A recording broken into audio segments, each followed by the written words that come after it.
Welcome, everyone, to another edition of Healing is War. My name is Elmira. On this podcast, we discuss the dark side and the shadows of starting or continuing your healing and spiritual journey.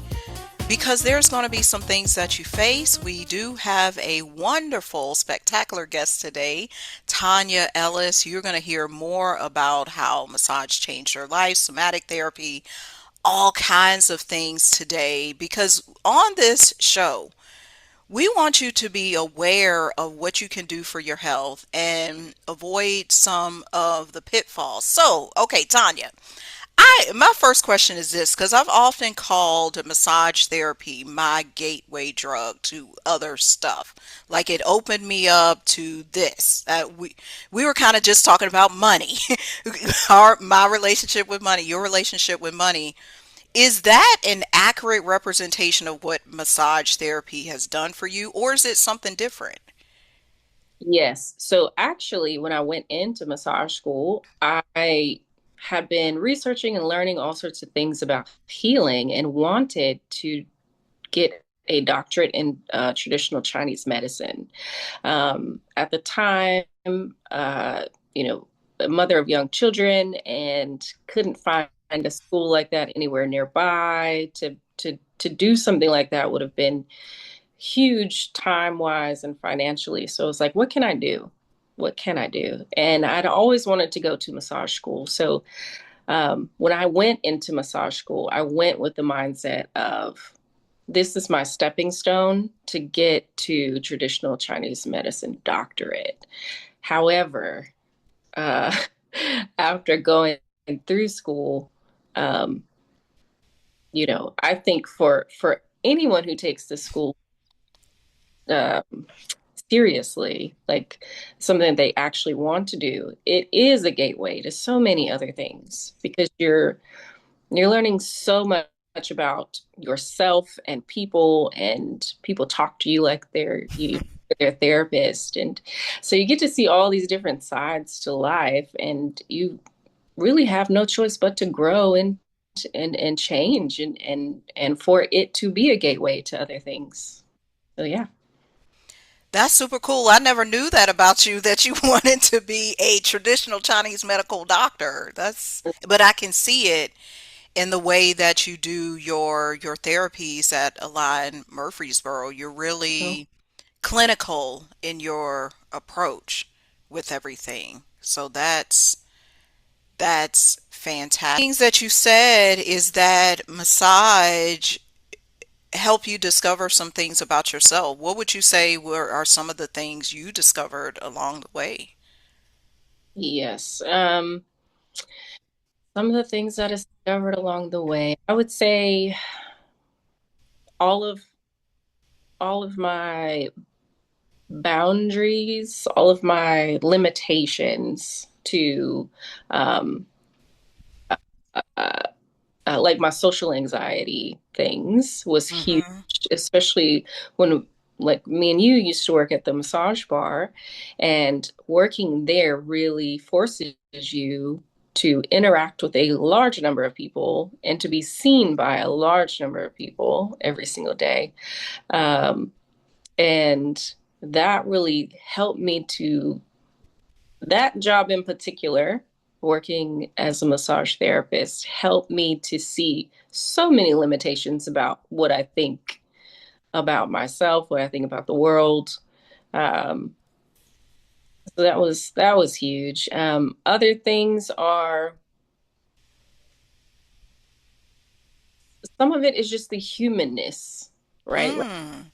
we're this reverence for being human. Like some people come in and they like, oh, I didn't shave my legs, or oh, this, or oh, that, or, and you start to see the body as a vessel to live life, however you choose, but you don't see the body anymore as this vain thing. You can dress it up and play around and enjoy it, but it's more than that. It's a living, breathing organism that we're, supposed to be taking care of, and to have reverence for the humanness of it, like we have to eat every day, typically like we have to eat, we have to drink, we have to go to the bathroom, we have to wash, we have to, like the reverence of being human, I think is another big one. Oh, yeah, people are always quick to say, "Oh, I didn't do this. I'm overweight. I'm sorry I didn't shave my legs. I'm sorry you have to feel that." And we're not even thinking that. It's like, I don't even know that that's you. Right. I see you like I see, and the way you described it is I see the vessel. I feel the vessel. I experience the vessel, not, oh, this person is this size. That's a man. That's a woman. I'm not even feeling that. Right. It doesn't matter. And that's the thing with your okay. So with your boundaries, because you're talking about boundaries and being seen, when you Mhm. compare now to when you first got into massage therapy, how do you know that you've grown in this area? Yes. It's a great question. So the first thing that comes to mind is when I started teaching massage therapy in 2020, and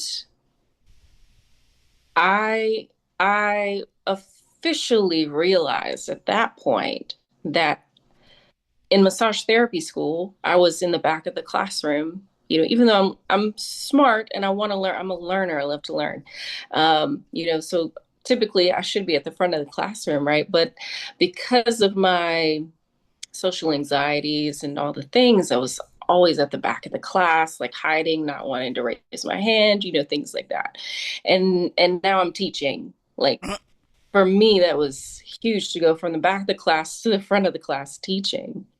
Um, so that was the biggest. So I officially got licensed, and well, I started massage school in 2010, and then I started teaching, I guess 10 years later, 2020.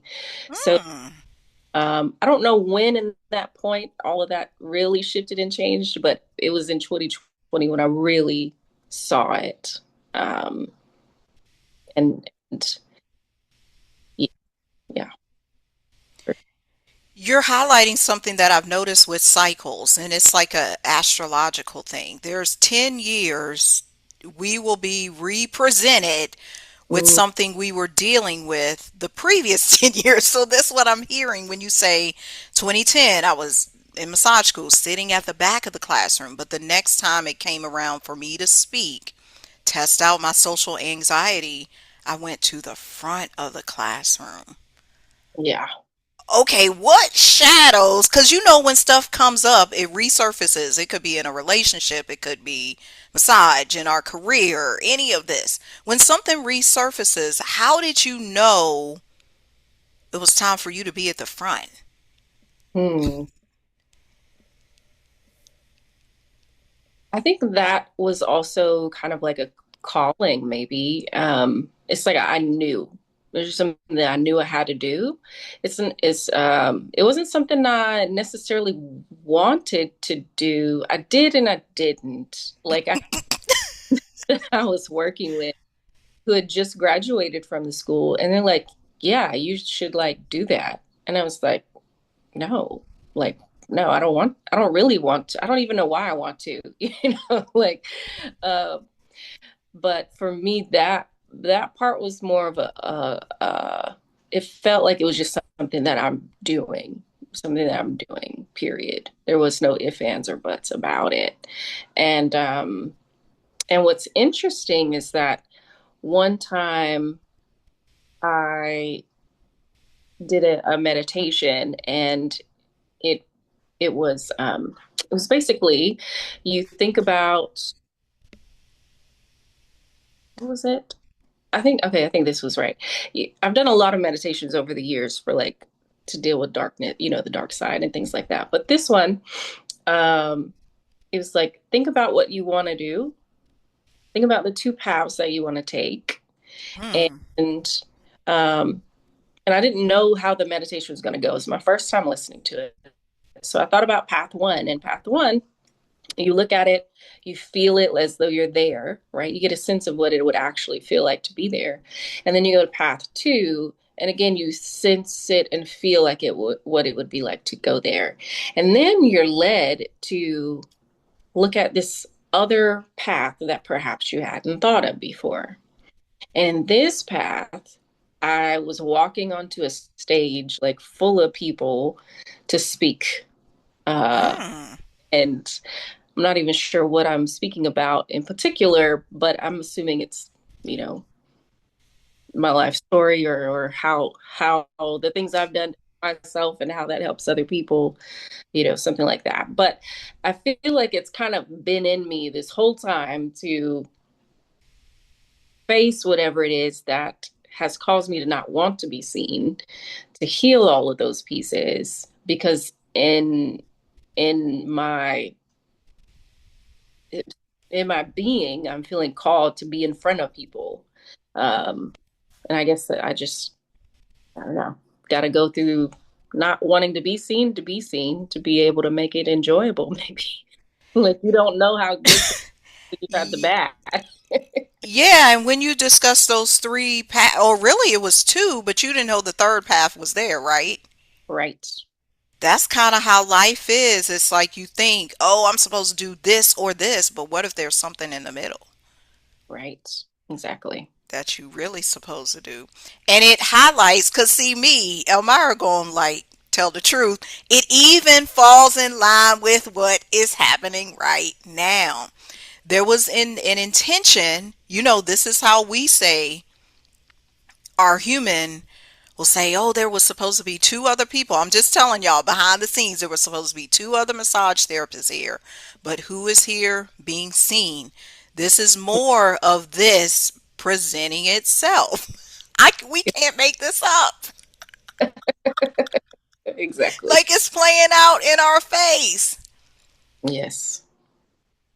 And that's one thing I will say massage therapy has shown me about myself, because I had to also deal with the thing of being seen. And granted, I grew up singing, being seen on the stage at church or at a talent show, something like that.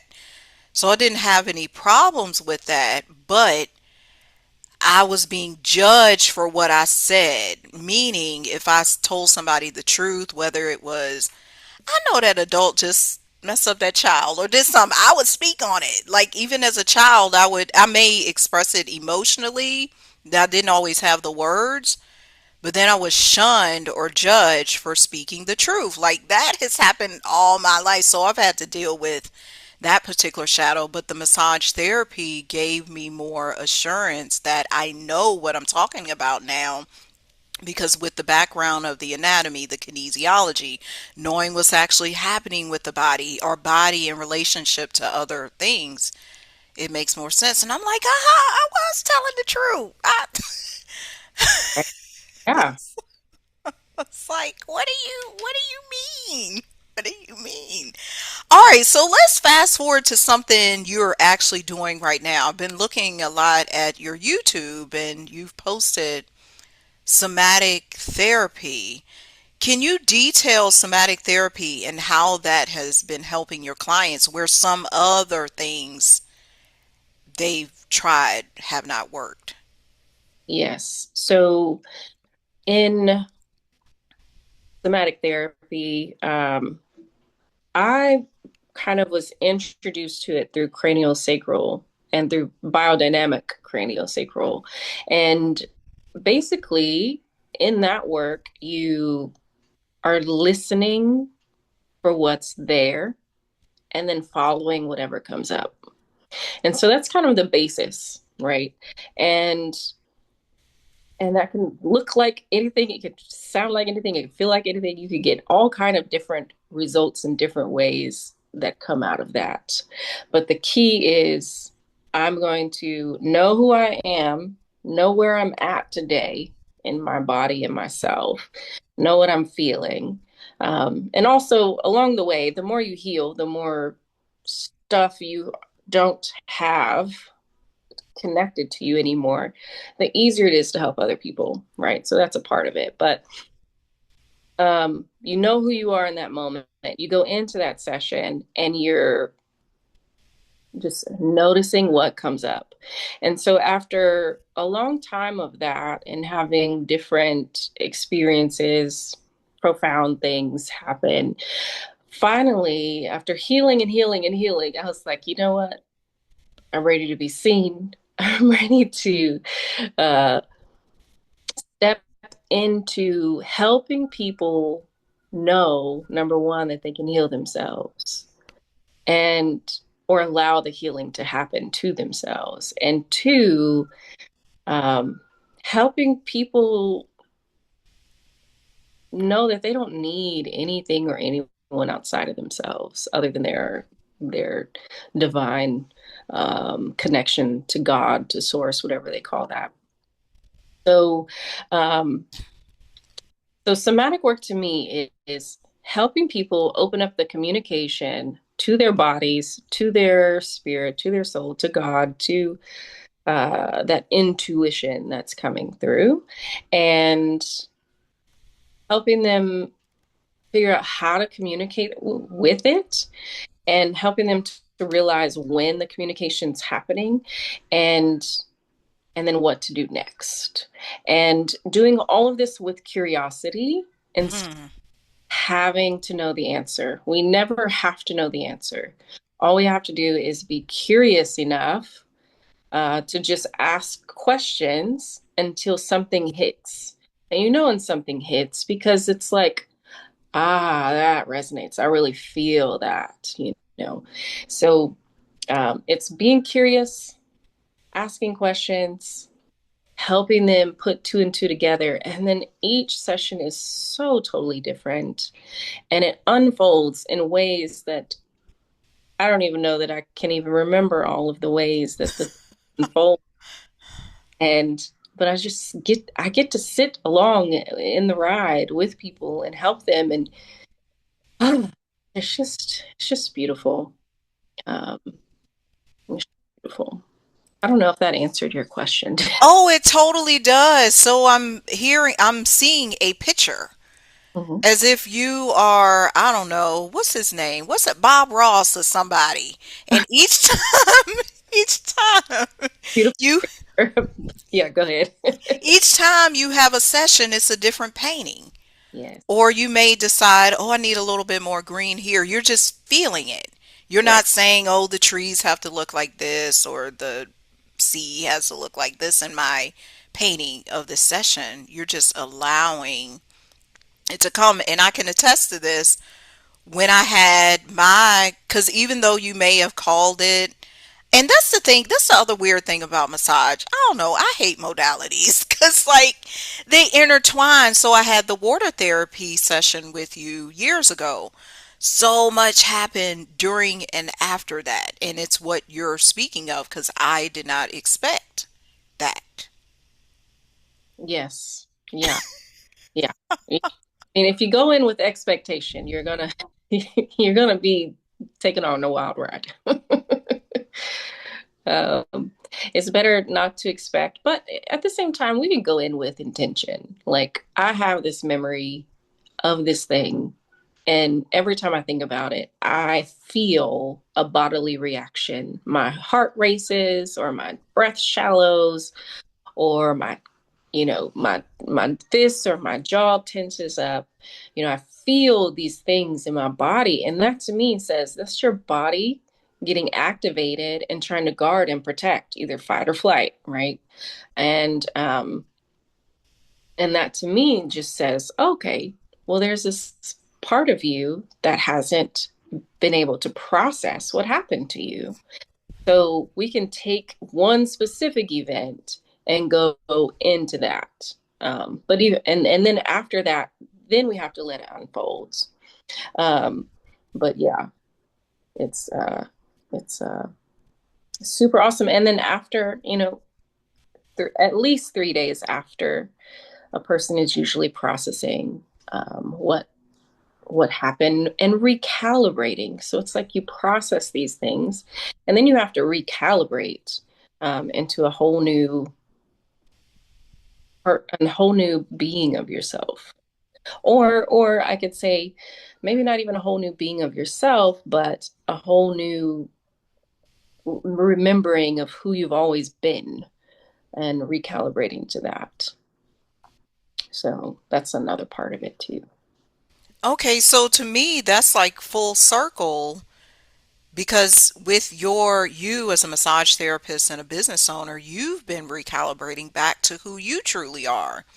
And would you say that you would have been able to do this without the clients? Could you have done it on your own and said, "Oh, I'm gonna go sit in the Himalayan mountains or something"? I don't know. I'm just naming some things. Or is it better in community where you have this client and you're helping them, and meanwhile, the client you're helping is really helping you? Yes, yeah, totally. I mean, could I have gone to the Himalayas and come to this some other way? I think so. However, would it have been as beautiful? Maybe not. Um, and and would have gotten there in the same amount of time, or would it have taken longer? Because, like you said, when the clients come in, sometimes things they're going through are things that I've gone through, right? Mm. It's bringing up those shadows, and you're also having realizations about yourself and about your own life, and like, oh, and it comes back to that humanist too, like, oh, other people feel like that, or other people have had this experience, so it really does help both of us. It is a mutual help to highlight the shadows, right? Like the things that maybe we couldn't quite see about ourselves. And what's even more interesting beyond that is talking with other colleagues who do similar type of work. Um, you begin to notice that the people that are coming to you are typically in the same realm of healing that you are in your life at that moment, right? Like the people I was working on 5 years ago versus today, they're highlighting different things because those things are being highlighted and, within themselves as well. So, I guess it all goes back to kind of this magnetic um, pull that happens based on a person's, vibe, Mm. and and you and that's just kind of what seems to be happening in this work with even other colleagues, because I think you do pull you magnetize those things that come forward so that they can be seen. um, and it comes through clients sometimes, and it is a mutual beneficial thing to be a part of. Yeah, it is. It's a relationship. It's not just, in school, they always teaching us no dual relationships. You shouldn't. Elmira done broke that rule the first day I exited school. Because I like being friends with people. I'm learning from them. Why would I not? That's just a little side. But another thing I heard, Tanya, I don't know if you knew this. I believe you do, but I'm just going to pin it so you are really aware of even the name you selected for your entity aligns with what you just said. Mm. Did you know that? And in what sense are you, Mark? So, Align Murfreesboro is about, of course, alignment. We may look at the spine and, oh, is my digestive system in alignment? But really, every time you cycle or you elevate, you are being in alignment with the right set of clients. So it makes Mm. sense that you would name your business Align because you Yes. want to be in alignment with the right people at the right time. Yes. Yeah. That's a great. I haven't even thought about it like. See, it came to me. I was like, I never thought about it that way because as long as I've known you, it came to me more as a physical thing. I'm looking at the posture. I'm looking at this. Is this in balance? Is there left side, right side, what have you? But only here in this particular chat, that element of your name is standing out. There's like it's been illuminated. It's shining on that line, but that goes back to the cycle. Sometimes we may pick a name, a person, a place, an activity for one intention, but when the 10-year cycle or whatever cycle comes back, another level is revealed. Yeah, So for sure. that's what I'm seeing even in the name. Yes. Well, and also to add, like when I picked the name,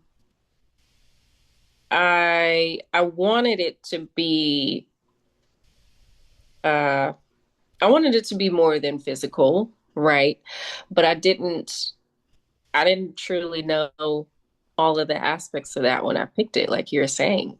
Um, I could see the aspects of, okay, we're energetical, we're emotional, we're spiritual, we're all these things. And so when I picked that name, I kind of picked that with that in mind, but I had no idea that it would mean, uh, sorry, that it would mean what it had, that it would unfold into what it has, for sure. That's the same thing going back to how you got into massage in the first place. You started out wanting to be traditional Chinese medicine, then opted for massage, and that discovered that opened up a window. And I feel like a lot of us are afraid to take some of those risks because we'll say, my life didn't turn out the way I wanted it to. I was supposed to go here. I got sick, whatever it was. And you deal with those types of clients too. What would you say to the person who assumes they're in a bad place in their life because they're ill, they're sick? Oh my gosh, my back is not operating like I should. I got fibromyalgia. It's whatever condition they come to you with. What do you tell them? Um, let me make sure before I go off on a tangent, because I can take, let,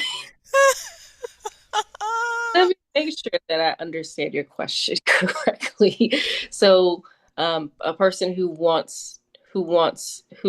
feels a call and wants something different for their life, but they have these limitations. Is that Yes, that's exactly it. And the reason they may be coming to you is they're sick. They've tried everything. Oh, I got this. The cancer keeps coming back. Or keep going to the chiropractor. They say I have this, but I know there's something else. Like there's a limitation. I know. They have like this inner knowing. Can you help me? right? For me, I'm a person who pretty much believes almost anything is possible. So I let them know that, no matter their limitations or their lack of faith, that I will hold. Oh, first, I want to know what they want. Like, what do you want? Is it that you just want to run around and play with your kids again? Is it that you want to go back to school? Is it that you want to, do whatever it is? Whatever it is, do you want to be able to use your arm again that you haven't been able to use for 10 years? Like, what is it? And then, letting them know that's my goal. This unattainable goal that you feel is impossible or damn near or dang near impossible, then that's what I'm holding. That's what I'm working towards, number one. Number two, uh, usually I just give them examples of people with who I've worked on who this is where they were and this is where they are. Now because of the work that they put in, I let them know that if you're here, if you're ready to look at all of these uncomfortable things, I'm gonna be right here with you, looking at them with you. Um, And it's going to be hard. It's going to be ugly. But I know I've seen from my clients, the ones that stick with it and the ones that keep moving forwards, they get to a place where one, they didn't think was possible, or two, they had no idea it was possible, or even kind of like that third path, like they didn't even know that was something that they wanted to do. Um, but they end up getting to these places where they're regulated in their nervous system and they're thinking about doing things that they didn't think about before, and they're putting two and two together, and they're figuring out all these things about their lives that were, in the shadows before. They couldn't see them, they didn't have access to them. So that's kind of my spiel to people who are ready to change. They don't know what they need sometimes, but they just know this path that they've been going down is not working. And everything they've tried isn't working. And um, I just, I just, I've seen the body. It's amazing. Like when you give the body just a little bit of attention, sometimes it shows up tenfold at least. It's really all about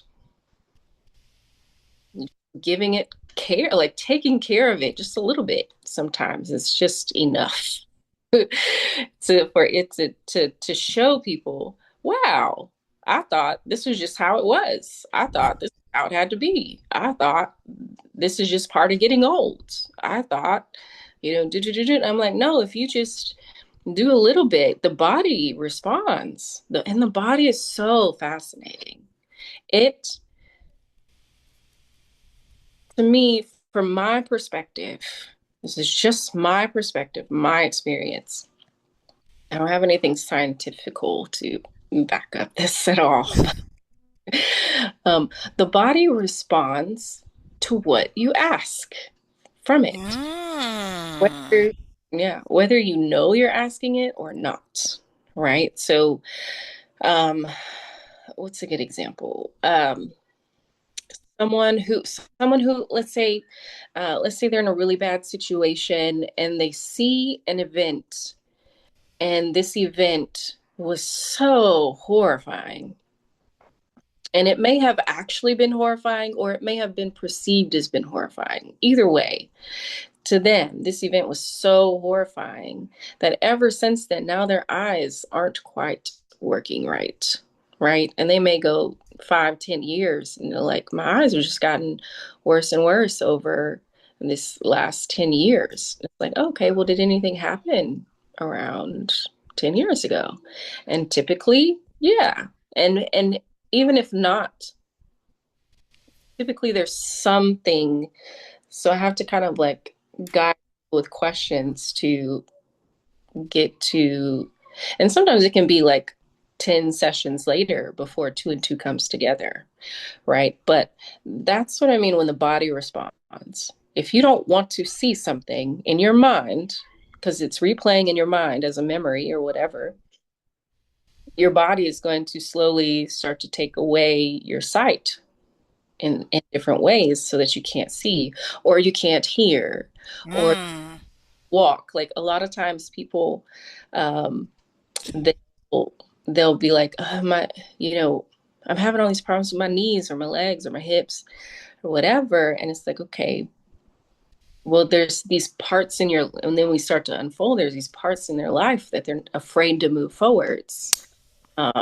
And so it's physically showing up that their body is like, you're telling me I'm afraid to move forwards. So I'm going to create in myself things to happen so that I can't move forwards.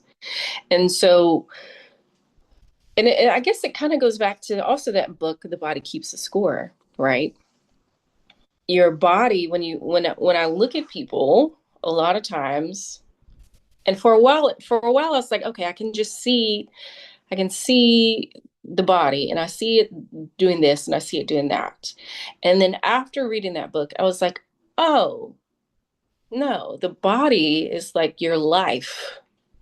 Instead of in a book, it's on your body. And so you're doing this because of that, and you're doing that because of that. And so it's like the body is your story of your life and if you of all these unhealed places typically.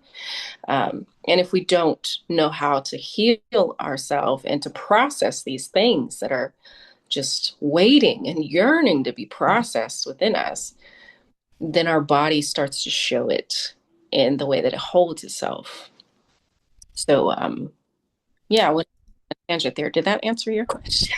Yeah, see, this is why you're an excellent teacher, because you don't know that you be teaching, and it's like, oh yes. Because one of the things, and I didn't put this together until I'm inside jumping with excitement as you described the vision thing. That's what happened to me. The Mm, same thing you detailed, and it wasn't clear to me until I was in a class last year with, her name is Claudia. She has a company called See Clearly or something. She's widely known all across the world. And she mentioned just what you said. There was something you didn't want to see because it was in sixth grade, fifth or sixth grade, and I'm going to tell you what happened. That was when my grandmother died the year before that. And I remember the reason I started wearing glasses, I started to not be able to see. And my teacher, Miss Jensen, noticed it. So she took me and my mom to the optometrist and she purchased my first pair of glasses. And it wasn't until, again, last year that was like an aha moment. Because let me tell you what I would do at home. We lived in it was my grandparents' house. It was my grandmother's house. So we lived with my grandmother before she died. I was 11. And so it was, oh, my grandfather built the house. So some of the ceiling stuff was falling, the sheetrock, it was a nice house, beautiful. I actually have a dream to turn that into like a healing spot. Like, that's a little side note, but I'm yeah. just putting that out there too. But what I even remember, Tanya, once I got my glasses, me taking off the glasses because I didn't want to see the Mm, house. And I yes. didn't want to see.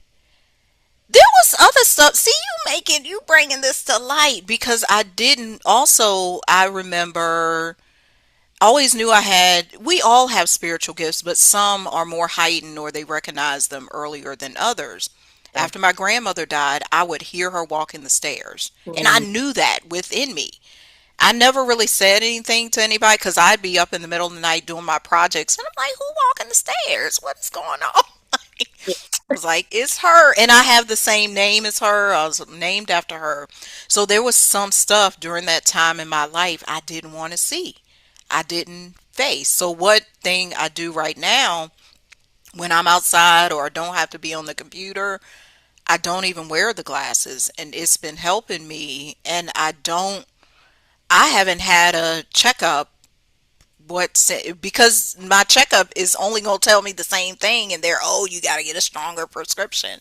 I know that's not the issue, so I've been actually working on that too. Like, what is it you don't want to see? Yes. It's Yeah. kind of interesting you mentioned that, because all of it, the body is only showing us a representation. To go back to something you said, it will answer you. If you ask the question, it will give you a response. Yeah. Yeah. Totally. So I got another question about, because I saw recently you put a video, because some people are leery about AI and everything, all that progress, especially in our space. Like, we want the human touch. We love this. We gotta have the community. I'm loving on the people. I don't want the robots, you Right. know. But you said something, you got your first client from AI. So, what would you say is your take on how we can integrate this new technology into our work, into your work, and to help serve more clients? That's a great question. I think, there's so much unknown with AI, right? Like, where's it going to go? Is the Terminator story like, like is the Matrix like like what what is what with all of that? And so there is, some caution to take for sure. Listening to your intuition is always key. Um, but as far as where to take it with our work, so I think it can be helpful, kind of like a soundboard, just as though it, because I've wanted to put together, massage therapy groups or just business owner groups where we just come together and we just soundboard off of each other. Like, this is what I was thinking about doing for my business, or this is what I would like to do, or, just to have that soundboard. Um, I think AI can be really great for that. And even to help put two and two together about clients in particular could probably be helpful. I have been playing around more with the, not like ChatGPT, but not Grok, the Architect on Gaia, the Gaia app, Hmm. an AI, the Architect, and it's as far as I can tell, the fundamental way that they created the parameters of it seem to be better. But with AI, with that AI version, I think it could be very helpful to open a different pathway that you didn't think, possible with clients. Like, the client has this issue, like these physical issues and this emotional issue. Now, I haven't done this, but just talking about it and thinking about it, it may be helpful. Of course, not giving any client actual information to AI, but just describing what the client is presenting with may be helpful, just to um, for any of it, really, like to help dig down to see what you can't see, or to help market, or all of it, really. I don't know. It's an interesting question to think about. Yeah, because I find that we are on the precipice of the similar thing as when the Industrial Revolution was here, or some other times back in history where people are like, oh my gosh, it's changing. Yeah, That's one thing, but you said it best with humans. We are humans. We're resilient. The human nature of us is we're going to come out on top. When we listen to that intuition, we can come out on top. But if we allow division, or we allow somebody else to take over, somebody else to speak for our wellness, that will happen. But if right, we're really operating in who we are supposed to be as humans, it's not even going to be possible. right. 100%. I think that's what it's all about. Getting back to, okay, what have I been programmed with? Number one. Mm.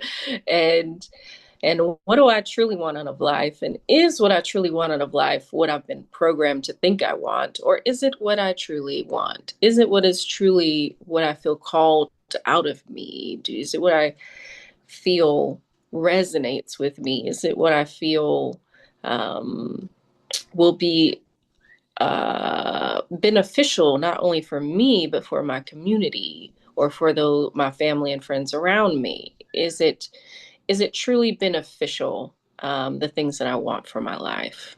And if not, well, is that a program? Is that something I was programmed to think? Because typically the things that we want, truly want for ourselves, are going to be things that help other people. At least that's Mm. been my experience anyway. Yeah, because if it's our true desire and not something that's been imprinted or implanted in us from some other being or society, some system saying you should want this, no, as if it's at my core, my soul is saying this is what I want, it is going to benefit humanity. Right. Hmm.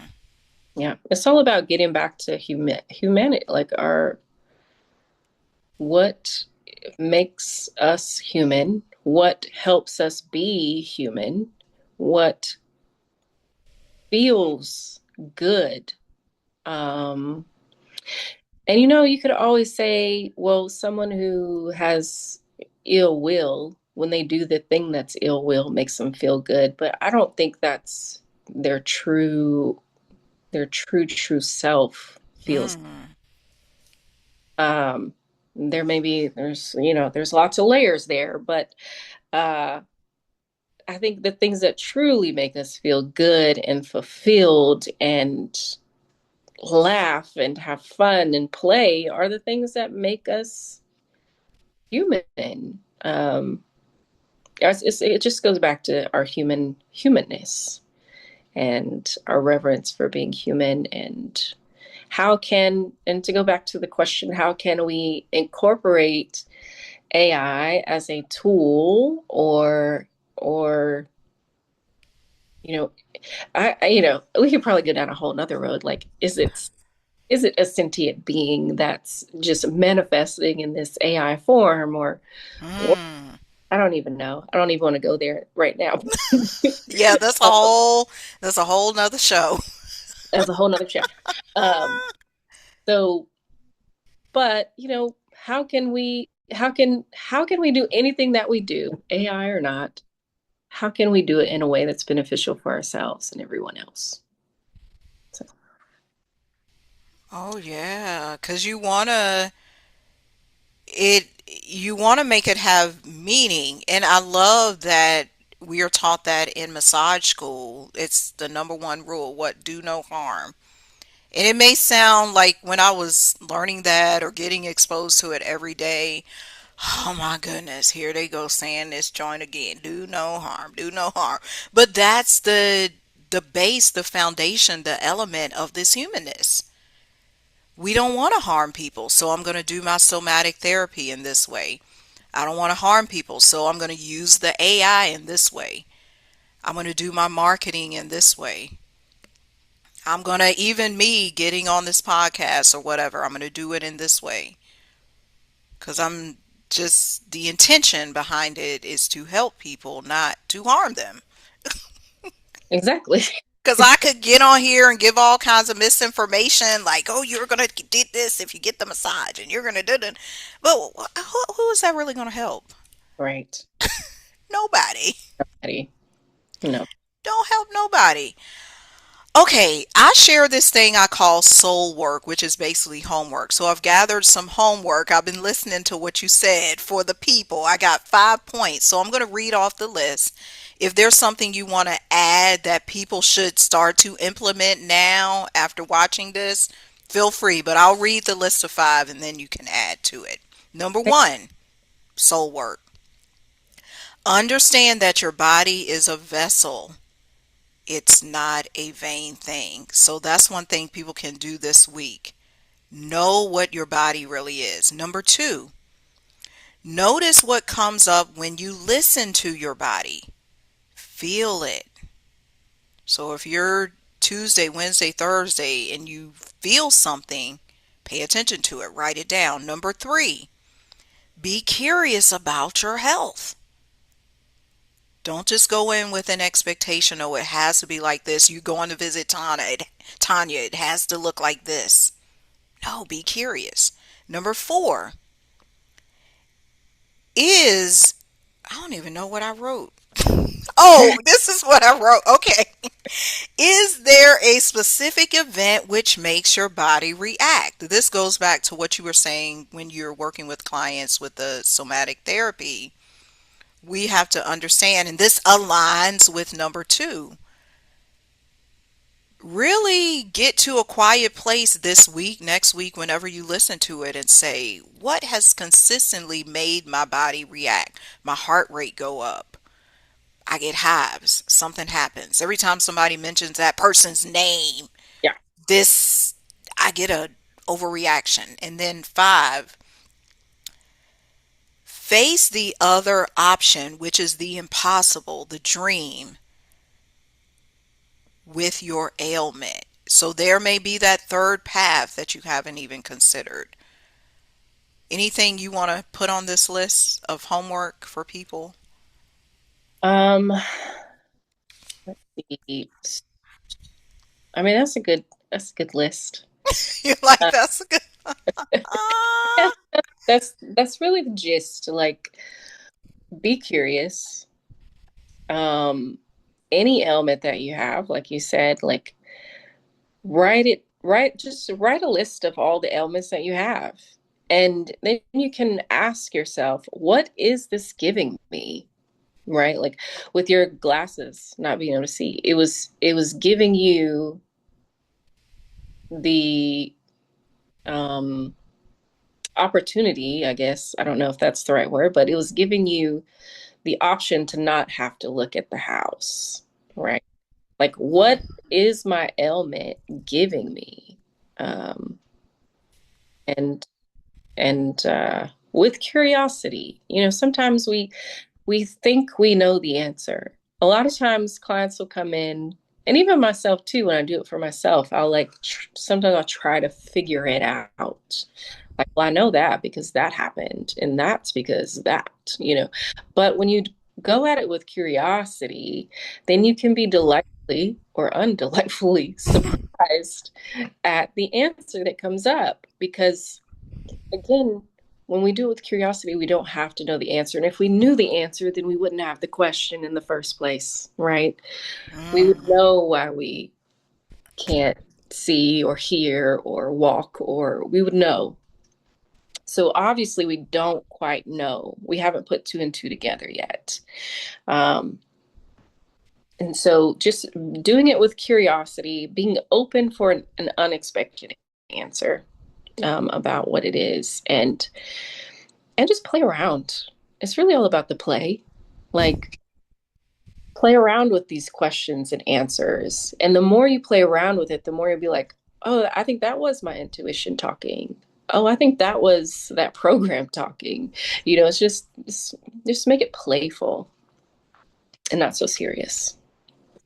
Because we gotta be like children. I feel like we forget that as adults because we're taught the programming. You gotta grow up. You gotta live on your own. You gotta pay these bills. You gotta get a job. You gotta live for yourself. You gotta figure out how to pay for these lights, this food, this etc. etc. So now it's like you can't play. It's like we made this stark division. It's work, it's play. Actually, this as we close, it's a funny story because I'll be talking to one of my colleagues, Juliana. She's the one in the UK, and her daughter will be in the background. Her daughter is a teenager. And so me and Juliana are laughing and joking. Oh my gosh, guess what happened to me? And so her daughter is like, y'all aren't working. We're like, yes, we are. Because there's been this misconception that work has to be, oh, I got to stand in front of the computer. I got to be on my feet. I'm grinding to the bone. So when she hears the laughter, the daughter is saying, that's not work. But I told Juliana, I said, what you are doing great for your daughter, and I can attest to you this too as a mother, because when your children can see you acting out a certain thing that's not the normal program, they can follow suit. Right. Yeah. And give that example.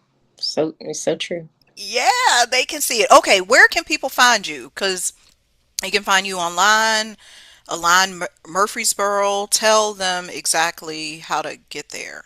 Yes.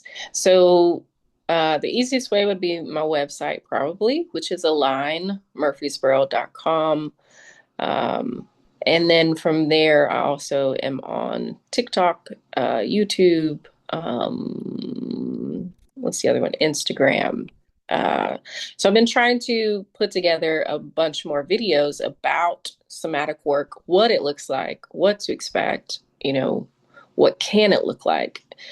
So as I upload those videos, you'll see it's just always different. Every client is different, and usually every single session is different. You may have, some real big emotional cry or something like that one session, and the next session it's very, very chill, very, just completely different. So they're all different. I've been uploading them to try to educate people that healing is possible.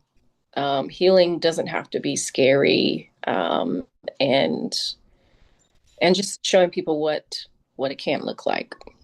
So you can find me on all the social medias like that. Perfect.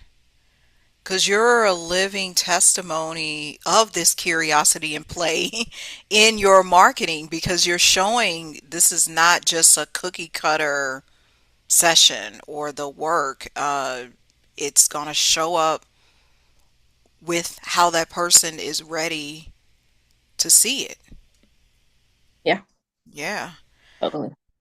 And again, everybody, find Tonya at alignmurfreesboro.com. It's Align Murfreesboro on TikTok, on YouTube, on Instagram. Remember, your soul is calling you to greatness. Be a soldier. You are ready for war. We will see you next time. Bye.